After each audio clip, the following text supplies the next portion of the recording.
Kiddushin Daf Vav Amud Aleph and Amud Bet, the Jewish Superpower, שתהא זכותן מסייעתן. Why do I feel so confident that we're going to see amazing nisim in Eretz Yisrael over the coming period of time? We'll see in the Matmonim, it'll become clear.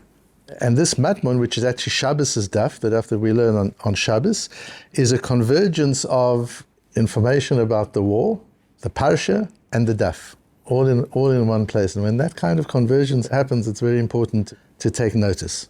Our Mishnah says on Ayin Vav Amud Aleph that when a Kohen is marrying, he's got to check the yichus, he's got to check the family of who he's marrying into so that there are no psulim, to make sure that it's okay for him to marry into that family, and goes through the various ways of checking and how far you have to check. And then Rabbi Chanina ben Antignos says at the end of the Mishnah, Af mi shehaya muchtav ba'astratya shel melech. There are certain points that you don't have to check beyond. If you can track that there's a Kohen who served in the Beis HaMikdash, you don't have to check their family beyond, because he wouldn't have been serving in the Beis HaMikdash if he hadn't already been checked. You have a person who served on the Sanhedrin, he wouldn't be on the Sanhedrin if his yichus wasn't already checked. You don't have to check beyond that.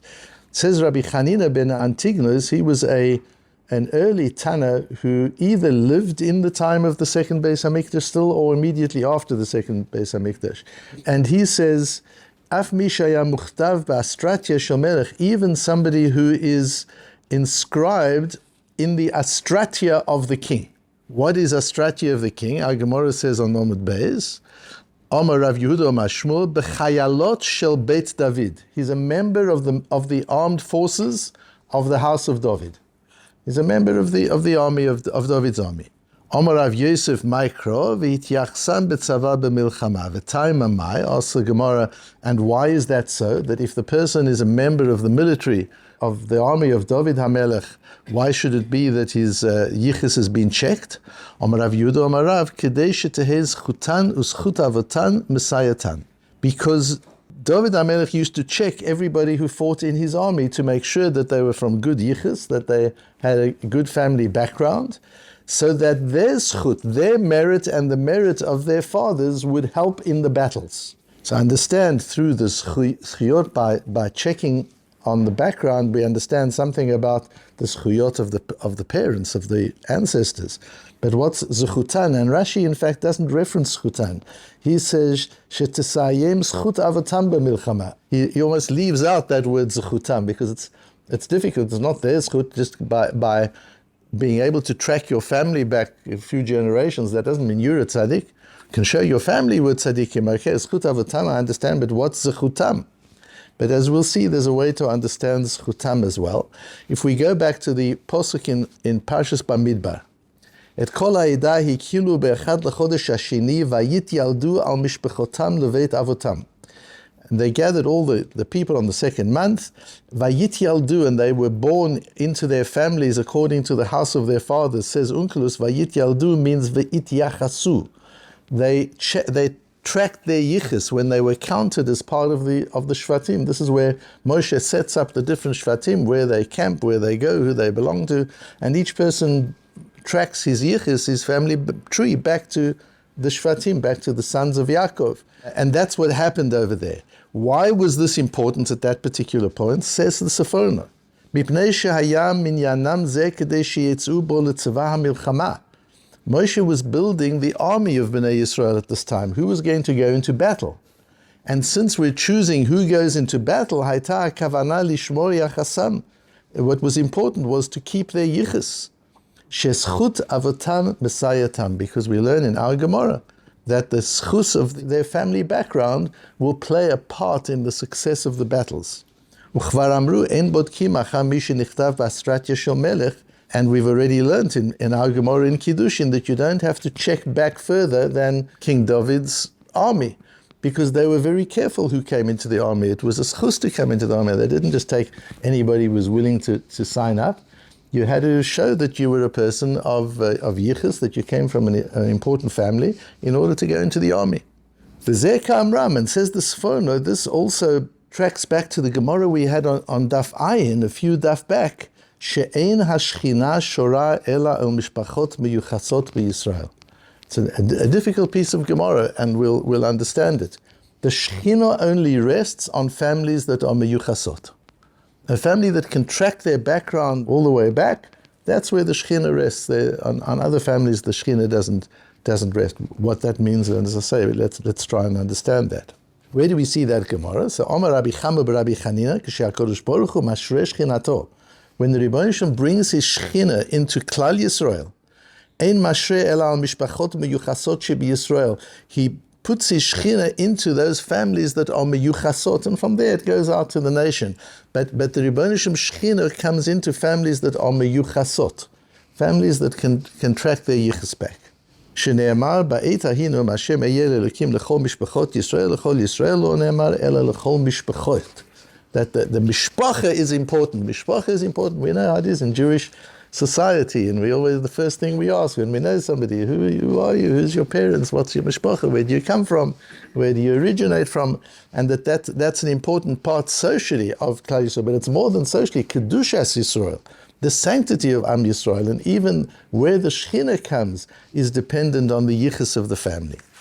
What was worrying me as I learned through the sugi, of course, is firstly, the idea that yichus is so important, that the Shekhinah, and somebody doesn't have yichus, is their fault. It's not there. They can be a great tzaddik. The person can be a great tzaddik, but the family doesn't have yichus. The family can't track its origins. Is that so serious? What does that mean? And what is the connection between the yichus and zechuyot? Their yichus will help them in battle. Why, says Rav Yehuda Marav, zechutanu zchut avotam. So that their zchut and the zchut of their fathers. What is their zchut? How do you have zchut because you happen to have an important great-great-great-grandfather? Why does that give you zchut? What does that do for you?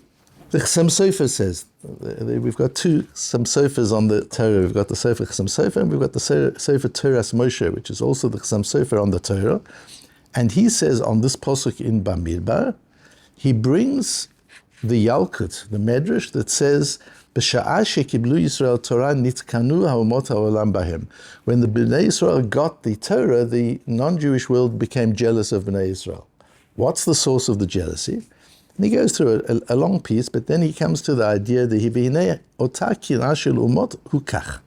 This is what the jealousy was about. What were they jealous? What they claimed was, Ilu asa Hashem lanu tchila ma she'asa lahem kein ma'aseh shibut Mitzrayim ugeulatam kamanu lo hayinu yocholim la'yiz paneinu v'liot kfuyim tova. It wasn't fair. You asked us whether we wanted to accept the Torah, and we said no. We didn't want to accept the Torah. Why did the Jews accept the Torah? Because of what you'd just done for them. You just brought them out of Mitzrayim. What are they going to say? You split the sea for them. You did the Aseris Makkos for them. What are they going to say? You're going to say, do you want the Torah? Or are they going to say, no, thank you? Had you done that to us, we also would have accepted the Torah. You gave the Jews an unfair advantage by putting them in a situation where they were morally obligated to accept your Torah. We didn't have that obligation. We also could have got the Torah like Yisrael. So the Medrash goes on to say, Satam HaKadosh Baruch Hu et piyam v'amalem aviyu sefer yuksin shelochem. The Rebbeinu says, nations, bring your yichus, bring me your family trees. What's that got to do with it? Explains the Chassam Sofer brilliantly. If they would bring their family trees, kulam miyachasim achar Adam harishon, they would all track their yichus to Adam. We're part of the human race. We're children of Adam Harishon. But Adam Harishon had a flaw. Adam Harishon was kefuyei tova. Adam Harishon was the one who rejected the goodness, the kindness that Hashem did. Hashem gave him a wife, and he blamed the wife for eating from the tree. If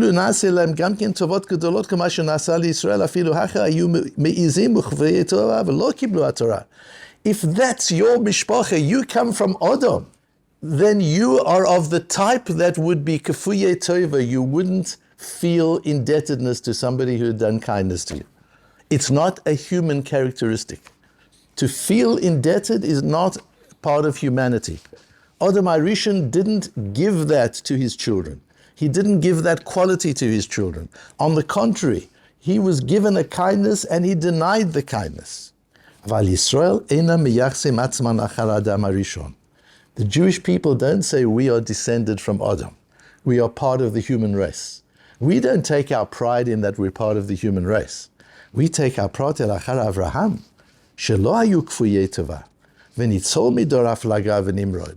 If you track our yichus back, you go back to Avraham Avinu. And you go back to situations where there was an appreciation of everything that Hashem did for him.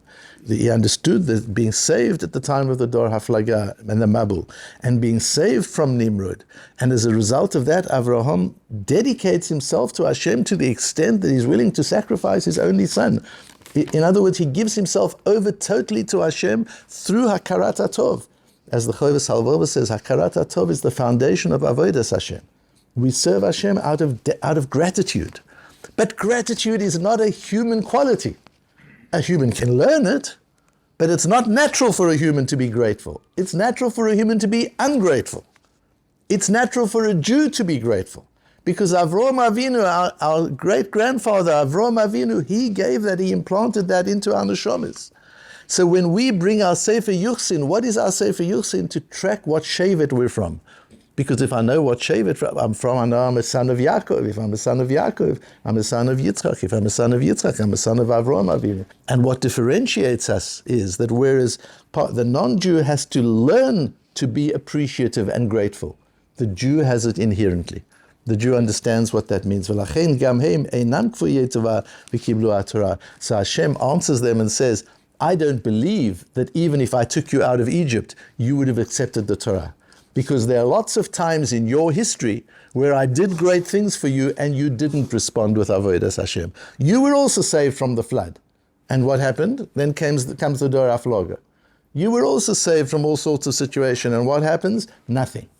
And so I don't accept that if you would have had the experience that Bnei Yisrael had, you would have accepted the Torah as well. You would not have accepted the Torah because your sense of gratitude would not have driven you to that level of indebtedness that you would be willing to take upon yourselves all of the chiyuvim of the Torah. I don't believe that you would have.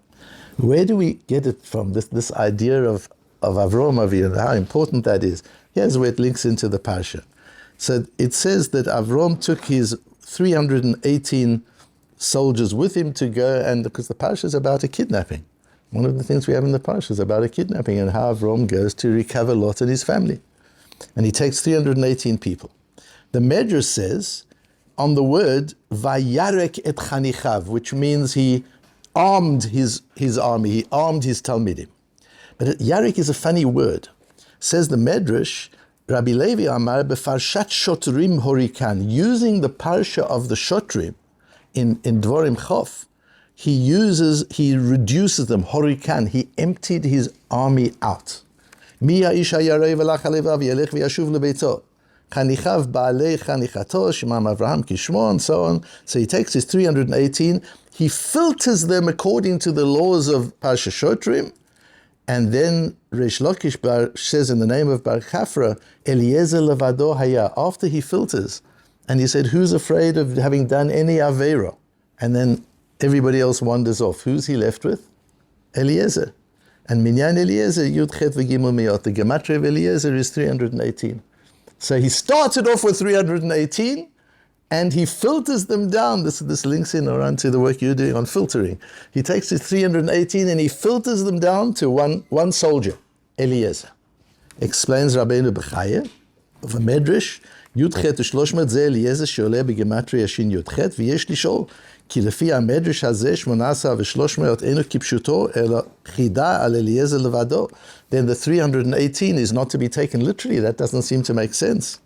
So he says, the reason is, אחר שנזדרז לצאת למלחמה, מיעט אותן וריקנן. The Medrash is telling us, after he gathered his army, he got his 318 people together, he then filters them according to the filter. Anybody who's just got married, anybody who's just bought a vineyard, anybody who's just built a house, all leave them. Anybody who's ayorei v'arach leivov, anybody who's done averot, who isn't a tzaddik gomer, should also go home. Who's left? Eliezer. The fish haschut hu hamenatzeach lo ribui am. Because what brings about Jewish victory is schut, not numbers. Yes, we've got to put an army together. We have to do what we have to do. We have to do everything in a natural way. But that's not what wins our battles. And that's why he said anybody who the Torah says shouldn't be in the army should go back home. וזהו לשון וירק, שכולל לשון זין ולשון מיעוט מלשון ריק. The word rekan has two meanings. He equipped his army and he emptied his army.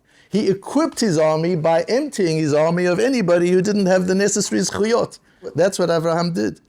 And then he goes on to say, and what is Achiv? Why does he say Lot Achiv? He wasn't Achiv, he was his nephew. Because Kina al Hadavar, Avram goes to get his captives back, to get his kidnapped family back. Ufana el ha'achva velo pana el hameriva. He let family come before faribels, arguments. We've had an argument, Lot and I. We've separated. We've gone our different ways. I could say, Lot, this is your problem. Who told you to go and live in Sodom? That this is your own doing. No, but at the end of the day, this is mishpacha. And we see from here how Avram understands mishpacha, he understands family, and he understands the zchuyot, how you need an army of zchuyot. That's our Avram Avinu. That's who we come from. We come from Avram Avinu. That's our yichus. Avram Avinu is somebody who taught us what it is not to be kfuyei tovah, to show gratitude and to serve Hashem out of that gratitude. And he showed us what it is to go into battle. You go into battle with tzaddikim. You don't go into battle just with a great big army. Yes, you need that too, but what wins the battle is the zechuyot, because the Shekhinah applies itself to people who are descended from Avraham Avinu. Families that have learned this and taught this and lived this for centuries and centuries, generations and generations, that it's embedded in their DNA. That's where the Shekhinah comes. And that's where the schus comes. That's where David HaMelech says, I'm going to check the schuyos. I want to make sure that everybody in my army comes from Avraham Avinu, because that's the way we're going to build battle. Kadei sheteheh zechutן, their zchut, because they come from Avraham Avinu and they are people who live by gratitude. They live by the principles of Avraham Avinu, uzechut avotam, and the zchut of all their generations before them. And you'll see that I dedicated the shiur to the victory of good over evil, of light over darkness, of Am Yisrael over those to seek its destruction. Because if you refer back to the shiur I gave on Tisha B'Av, where I spoke on Tisha B'Av about the fact that we are in grave danger, if you remember, and that we run the risk, chas v'sholom, of losing Eretz Yisrael, because we are imploding from within with the machlokes, with the division, the antagonism, the lashon hara that was taking place. And you'll remember that I said it wasn't even about sinat chinam, it was about sinah where everybody believes that their hatred is justified, and that's the worst kind of sinah which destroyed the first Beis HaMikdash, never mind the second Beis HaMikdash, even the first Beis HaMikdash, and that's where we've got to look at to understand what we're doing wrong and what we have to fix, and we didn't fix it. After Tisha B'Av it got worse and worse, until the point, so we know why this was brought upon us. We know why this was brought upon us. And now look at our response. Ufana el ha'achva velo pana el hameriva. On the 7th of October, on Shmini Atzeret, the meriva was over. No more protests, no more questions about the politics, about the legal system. That was all just put aside. And all that became important was achva. And look at the zechuyot. Look how Am Yisrael has responded with such acts of chesed, such acts of kindness and caring and tzedakah. Look how we've responded. We've responded with achva, we've responded with chesed, we've responded with tzedakah, and we're doing tshuva, utfilo, tzedakah. We're doing the tzedakah, and we're doing the tefillah, and we're doing the teshuvah. And all the stories of the soldiers who are asking for tefillin, the soldiers who are asking for tzitzis, the soldiers who are trying, who are listening to shiurim, who are coming when Rabbonim are coming to the camps and speaking, they're gathering around them and listening to divrei chizuk and divrei Torah from the Rabbonim. Once we see that we understand why it happened, and we see how we've responded, we know we've got the message. Our job is going to be to keep going, to keep the message going, not to go back to what we were before. But right now, we've got the message. If we've got the message, Ufana el ha'achva velo pana el hameriva, if we've turned to brotherhood rather than to machlokes, and we've demonstrated that we are B'nai Avram. We're showing our Sefer Yuchsim, we're showing we are not just children of humanity. Humanity produces Hamas as well. Humanity produces Nazis as well. It doesn't only produce good people, it produces bad people as well. But B'nai Avram Avinu, that produces a different kind of nation. And we've demonstrated since Shmini Atzeres, we've demonstrated that we are B'nai Avraham Avinu, and with those zechuyot that we come to battle, with the zechuyot of Avraham Avinu, with the Sefer Yuchsin that we believe, the Ribono Shel Olam will do the most amazing miracles, and we will watch this. This is where we'll be. People have asked, don't I want to leave Eretz Yisrael, apart from the halachic issues of that? And my answer is absolutely not. I want to be where it's happening. We're going to see history change around us. The world has already changed and will continue to change, and we're at the epicenter of that change, and we will see Nisim. Where would you rather be than to be at the very place where we're going to see the Nisim? And this shiur we had today, this Gemara, this piece of Chumash, this Rabbeinu Bechaya, this Sforno, this Chasam Sofer, gives me that sense of total confidence that we're going to see Nisim Emir Hashem, we're going to see the most amazing miracles as we go forward.